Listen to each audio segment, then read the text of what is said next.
सत श्रीकाल दोस्तों, मेरा नाम है अनिल सिंह और आप देख रहे हैं अपना यूट्यूब चैनल नेशन फर्स्ट। तो भाई लोग, जो मैं आज आपके लिए वीडियो लेके आया हूँ वो लेके आया हूँ हिंदुस्तान स्पेशल की। वो लिंक मैंने डिस्क्रिप्शन में दे दिया है। जो टाइटल दिया हुआ है वो दिया हुआ है इस प्यारे नेशन की हम कैसे किस तरह से एहसान चुकाएंगे।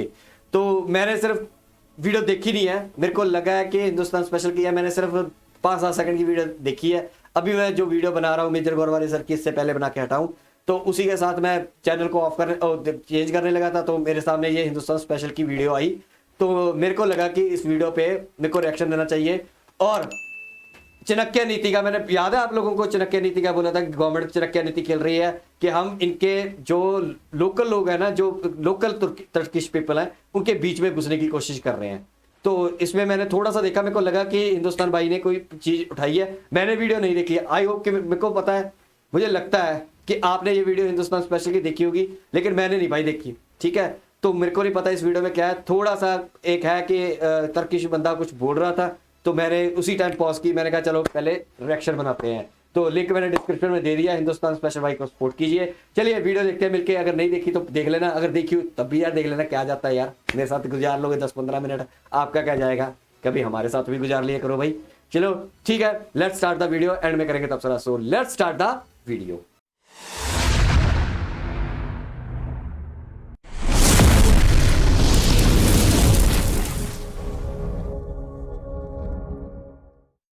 I'm really grateful to them because they are the first group, arrived in Iskenderun and with a group of army, with a group of people. सबके साथ अच्छे ताल्लुक। सबसे पहले ये तो चलो तुर्की का आ गया, मेरे को नहीं पता था, मैंने उतना ही देखा था पार्ट, उसने ग्रेटफुल बोला था, टर्की का ही मेरे को लगा था। तो सबसे पहले ये होता है गेम प्लान, समझ गए ना आप गेम प्लान क्या है गवर्नमेंट का। अब टर्की के लोग, ठीक है, कश्मीर पे इनकी गवर्नमेंट को जब कश्मीर के खिलाफ कुछ बोलने नहीं देंगे, उनकी जनता खड़ी हो जाएगी।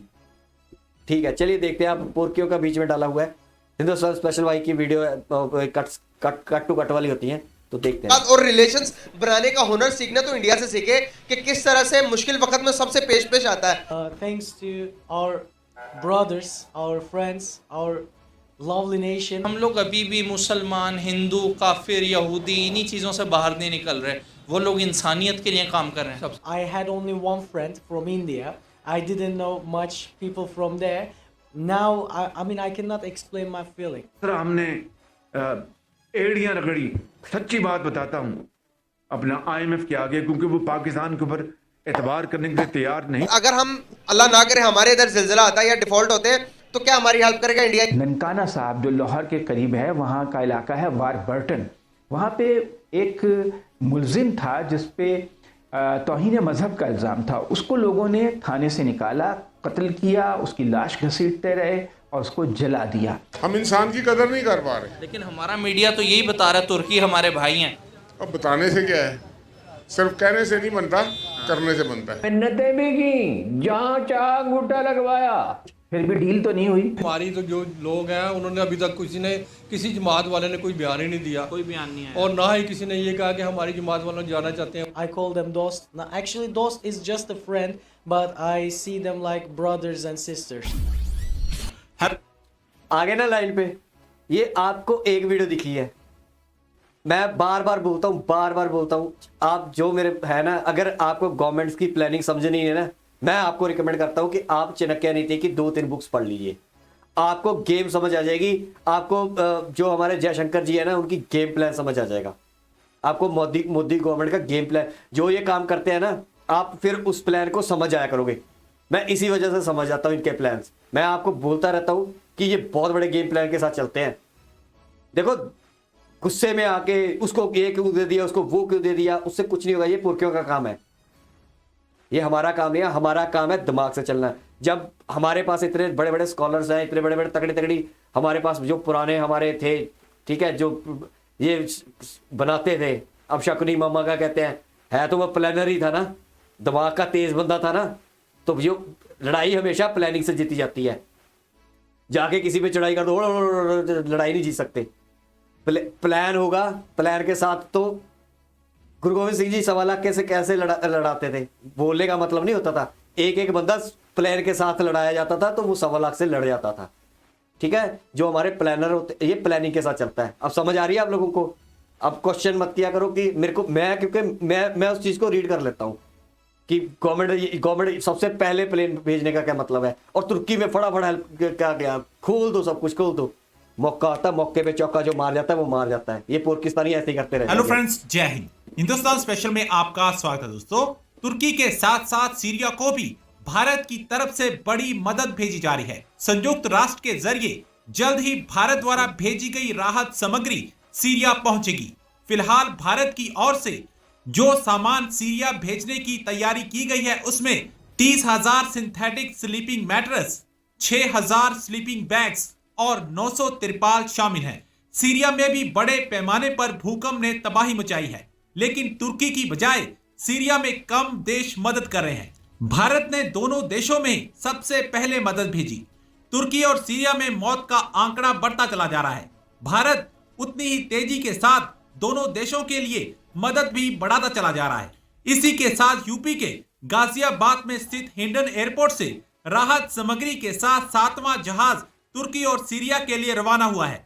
दूसरी तरफ तुर्की के लोग भारत का धन्यवाद करते नहीं थक रहे। I'm really grateful to them because they are the first group, arrived in Iskenderun, and with a group of army, with a group of people, and they actually arrived in Adana Havalimanı first, which is a province in Turkey. There are lots of people staying outside. People cannot take shower. We don't have water here, but thanks to our brothers, our friends, our lovely nation, let's say, we help a lot of people. All the sicknesses, all like fractures, a cold, even survivors of disaster, earthquake survivors, we help them all. I had only one friend from India. I didn't know much people from there, but it was the first time that I met group of people from there, and now I mean I cannot explain my feelings. Like I hope that it won't again, and they will visit us in another matter, like for visiting, for fun. I mean, this is my expectation. That's why I call them dost. Now, actually, dost is just a friend, but I see them like brothers and sisters. में ज़लज़ला आया। अच्छा, अब कई लोग सोच रहे होंगे कि यार ये तो अब काम पड़ गया तो ये मीठी मीठी बातें कर रहे हैं, ये तो कल को चेंज हो जाएंगे। देखो भाई, ट्राई करना चाहिए। आपको मैं याद कराता हूँ, मोदी सर के आपको बात याद है? चाणक्य नीति से ही समझाता हूँ। मोदी सर का याद है आपको कि ये वो भी चाणक्य नीति से गेम प्लान किया। आप प्लान पढ़ोगे ना, मैं आपको ये नहीं बता सकता क्या क्या होती है, आप पढ़ना, ठीक है? मैं आपको बता देता हूँ क्या हुआ था उस time game. Modi sir, PM Modi sir, हमारे जो पीएम थे वो थे अफगानिस्तान में, वहां से उड़े। प्लान देखो दिमाग कैसे चलता है यार। उनको पता था कि इसके क्या कहते हैं, उसकी पोती की शादी है, ठीक है? तो वो उन्होंने फोन मिलाया, पहले उन्होंने पूछा सुषमा स्वराज से भी क्या करें, कहती चलो देख लो। अब मोदी सर को पता था कि ये मैं ऐसे जाऊंगा तो हमारे इंडियन को उछलेंगे, जब जो ये दूसरे होते हैं ना, क्या कहते हैं, ऑपोजिट पार्टी है, उनको तो मुद्दा बनाना होता है। लेकिन उन्होंने फिर भी स्कीम लगाई, उतर गए, ठीक है, तुर्किस्तान में। अब तुर्किस्तान में उतर गए, हमने गुडविल दिखा दिया, सारा कुछ दिखा दिया, ये कर दिया, वो कर दिया। इन्होंने क्या किया, उरी कर दिया, बालाकोट कर दिया। अब देखो, एक बार हमें करके देखना था, वाजपेयी गए थे, हमने उस टाइम करके देखा, फिर हमने 10 साल का मौका दिया इनको, 10-15 साल का, कि चलो सुधर गए होंगे। सुधरे तो थे नहीं, उसके बाद भी इन्होंने पार्लियामेंट किया, सारा कुछ किया। फिर मोदी ने भी एक बार ट्राई मारी, जिसको ये बोलते हैं ना मोदी ऐसा है, मोदी वैसा है। मोदी ने ट्राई मारी, अपने स्वेयरिंग सेरेमनी भी बुलाया था। ये सारी चाणक्य नीति। उसके बाद क्या हुआ, उरी के बाद क्या हुआ, जीरो कट टू कट एक लाइन बैठा ली कि इनको नहीं बख्शना। अब तुर्की में आ जाओ, जो अब मैं तुर्की बात करना चाहता हूँ। अब आपको लग रहा होगा कि ये तुर्की वाले तो मुसीबत पड़ी है तो भाई भाई बोल रहे हैं, ये कर रहे हैं, वो कर रहे हैं। नहीं भाई, एक बारी ट्राई है, एक बारी ट्राई, दूसरी बार ट्राई, तीसरी बार फिर और तरीका ढूंढा जाता है, फिर गेम खत्म। मेरे को ये लगता है कि तुर्की और पाकिस्तान में जमीन आसमान का फर्क है लोगों में। तो जो ये बंदा बोल रहा है ना, ये पाकिस्तानियों की तरह मुसीबत पड़ी पे नहीं बोल रहा है। एक्चुअली में जो टर्की वाले हैं उनको हिंदुस्तानियों का खास करके पता ही नहीं है कि हिंदुस्तानी जो अगर काम करते हैं तो दिल से करते हैं। अब उनको समझ आ जाएगी कि जो हिंदुस्तानी है दिल से करते हैं, इनकी कोई लालच नहीं है, इनका कोई वो नहीं है, ठीक है? तो इंडिया सीरिया में भी कर रहा है, तो हर मुल्क से बना, किसी को तोड़ना हो ना, हमने बेसिकली फंडा किया है हमारा, पाकिस्तान को तोड़ना ना, तो पाकिस्तान की जितनी कंट्री हैं तोड़ दी ना, सऊदी अरेबिया तोड़ दिया इनके साथ, गेम प्लान बना के। ओमान, यूएई, ये सब तोड़ रहे हैं, कतर कुतर सब टूट जाएंगे, ऐसे धीरे धीरे सब तोड़ने पड़ते हैं। अब टर्की रह गया था एक मेन, चाइना भी कल को टूटेगा, चाइना आधा ज्यादा तो टूट गया, पाकिस्तान का साथ नहीं देगा, उसको भी पता है कि कल को इंडिया के साथ पास बैठना पड़ेगा इसके, क्योंकि ये तो भिखारी हैं। तो ये गेम प्लान है, अब समझे मेरी बात। और बहुत ही बुरी इस टाइम हालात हुई भी है वहाँ पे, काफ़ी ज़्यादा अमवात भी हो रही है। अगर देखा जाए तो भारत ने बड़ा क्विक रिस्पांस मतलब दिया है, और जिस तरीके से मदद की गई है भारत की जानिब से, तुर्की की तरफ से भी पैगाम है कि उन्होंने हमारा दोस्त होने का जो है हक़ निभा दिया है, मतलब दोस्ती का हक़ निभा दिया है। दोस्त एक ऐसा वर्ड है जो हिंदी और तुर्की में कॉमन है। हिंदी में मित्र होता है, दोस्त पंजाबी में दोस्त बोला जाता है, पंजाबी में भी दोस्त बोलते हैं, ठीक है। तो चलो कोई खैर, इनका क्राइसिस है थोड़ा सा।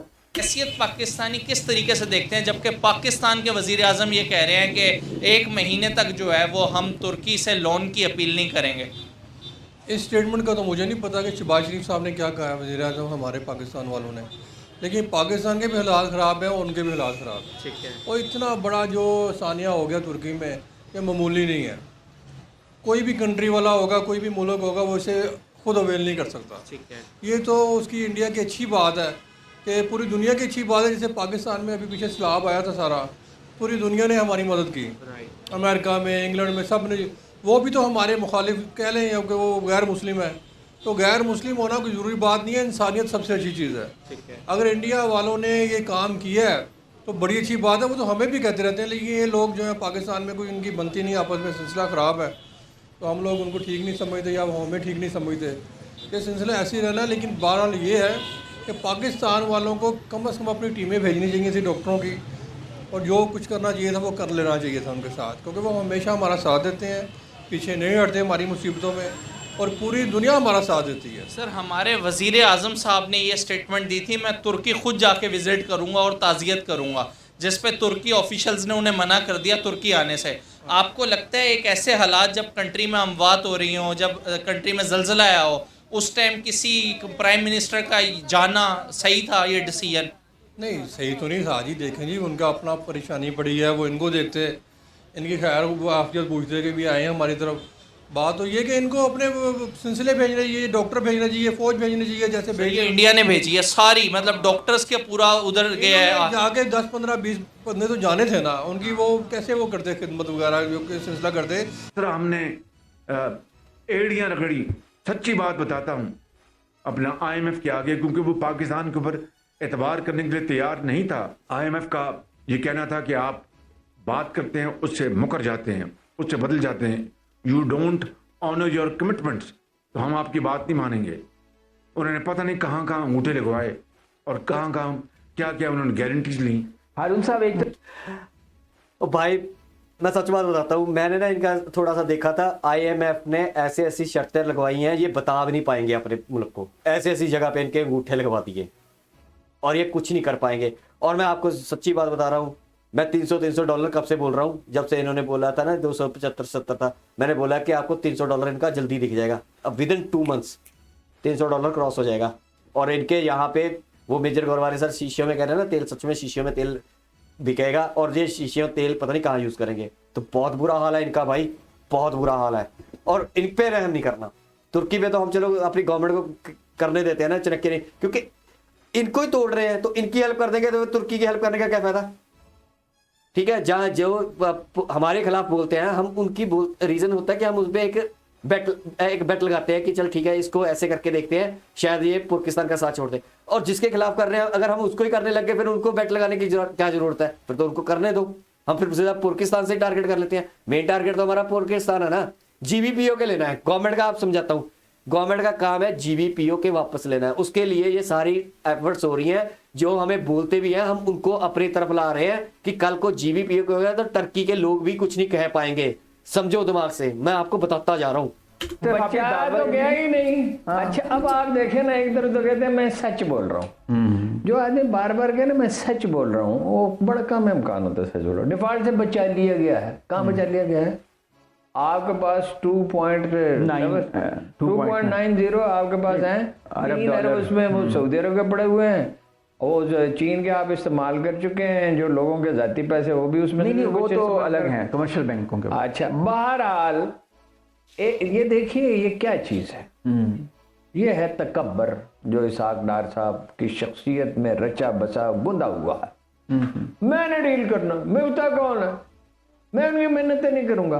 तो शहबाज शरीफ साहब ने कहा मिन्नतें भी की, जहां चाह अंगूठा लगवाया, फिर भी डील तो नहीं हुई। फिर भी अच्छा कह रहे हैं कि वो डिफॉल्ट से कब निकाल लिया जी आपने डिफॉल्ट से। ये सियालकोट के एक बिजनेसमैन का मैसेज है दोपहर को।